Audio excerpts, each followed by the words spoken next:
ICE has already arrested more than 8,500 illegal migrants between January 21st and just this last Saturday, lodging over 6,000 detainers in that time. Homeland Security Secretary Kristi Noem making her first trip to the southern border over the weekend since being confirmed. Joining me now is Center for Immigration Studies Senior National Security Fellow and author of Overrun, How Joe Biden Unleashed the Greatest Border Crisis in U.S. History, Todd Bensman, back with me. Todd, good to see you.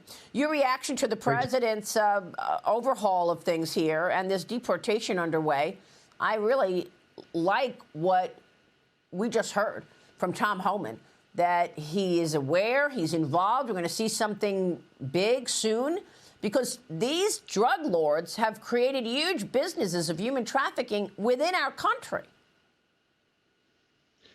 Well, I don't think Kamala Harris intended it this way, but the page has turned.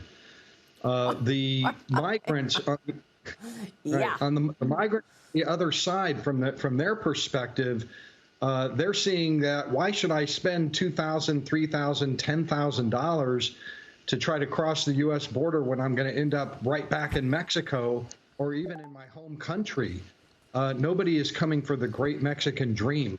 The whole thing has changed, the whole dynamic, because the odds are very high now that if you do try to cross that border, you're going to end up back at square one, number one. And number two is if you do happen to make it as a runner into the interior, now there's a big chance that ICE is going to come get you at some point. So that's a double whammy from their perspective, and that is absolutely huge. That's why Tom Homan is running around on shows like yours talking about this stuff. He's talking to them. He's talking to the cartels, and he knows it. Yeah, for sure. You know, President Trump said that Venezuela will now take back migrants deported from the United States. He posted on Truth Social saying it includes illegals, quote, who were encamped in the U.S., including gang members of Tren de Aragua. Venezuela has further agreed to supply the transportation back. You saw what happened with Colombia. The president there urging its citizens illegally in the United States to immediately quit their jobs and return home, Todd. Your reaction to what has taken place here between Venezuela and Colombia? It's monumental. You know, the Biden-Harris administration could have done this at any time. And not only that, but Colombia and China's probably next. All of these recalcitrant countries around the world are going to have to take back our deportees. And as Trump says, they're going to like it. And it's very important to also realize that just before he left office, Biden expanded temporary protected status on 600,000 Venezuelans. That is now revoked, and everything is set for those hundreds and hundreds of thousands. One of the largest nationality groups inside the country that crossed illegally to be deported back. I want to say one other thing about the Venezuelans is the vast majority of them didn't even come from Venezuela. They came from Colombia, Ecuador, places they've been living for years and years with asylum, with work authorization, et cetera. Right. So to send them back to Venezuela is the worst possible thing for them. They probably would prefer to be sent back to these other countries where they were living happily and prosperously for years, never needed temporary protected status. Oh, wow. Needed to come in here at all. The Trump administration should be shipping them to all of those other countries, but I kind of want to see them shipped back to Venezuela.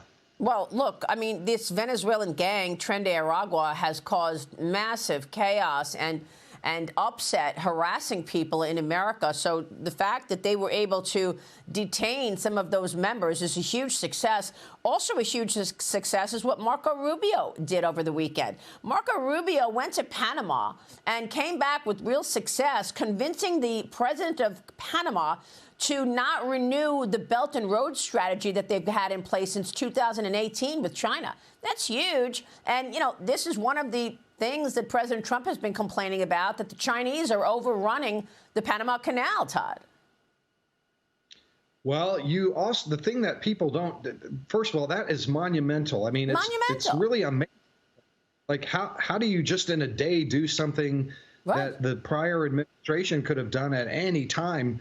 They're not even talking about what they've got Mexico doing with their military operation Carousel.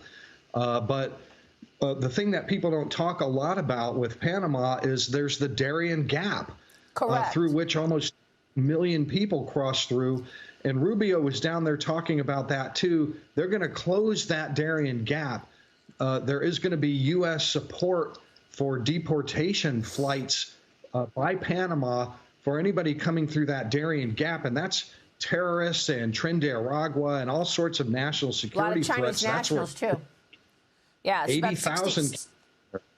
That's right. About 60,000, I know, Chinese nationals also came through the Darien Gap. But, Todd, I want to quickly mention your op-ed in the New York Post. You write this: Kristi Noem stops taxpayer money from funding illegal migrant flood.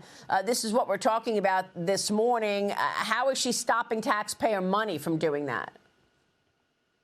I mean, again, just monumental. These NGOs, there's 230 of them down there working with 15 UN agencies for 5 years to spend billions of dollars, $6-7 billion down there, handing out cash, credit cards, debit cards, and everything to all of these migrants coming through to make sure that they can ease their way, grease the skids into the U.S.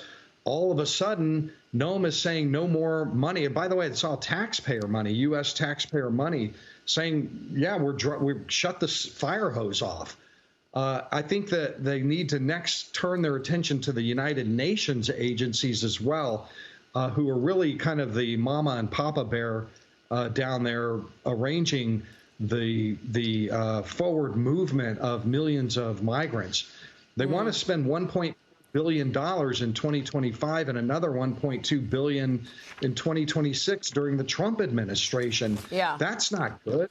That just keeps the pressure on our border, hoping to induce a failure. Yeah. So this is a very important move, yes. Really important points that you're making this morning. Todd, thank you.